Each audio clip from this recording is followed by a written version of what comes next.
Today's the day. Many voters nationwide will join the 82 million Americans who have already cast their ballots in the 2024 election. Yeah, the race for the White House took an unconventional route this time around, ending last night with each presidential candidate in different battleground states.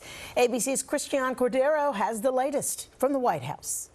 Today, millions of Americans are making their voices heard. What brought me to the poll today is I think my vote counts. Joining the tens of millions of people who cast their ballots early. Vice President Harris said she mailed her ballot in as running mate Tim Walz voted early in person.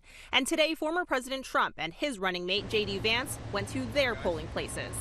It looks like we have a very substantial lead. It looks like we have many more Republicans voting today than Democrats. Last night, Trump spoke to supporters in battleground Michigan, pointing to the economy and the southern border, saying the country is going in the wrong direction. He then drifted into the dark, personal attacks that have laced his message in recent weeks. His latest target, former House Speaker Nancy Pelosi, the first woman to hold the position.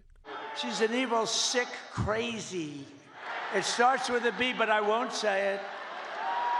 I want to say it.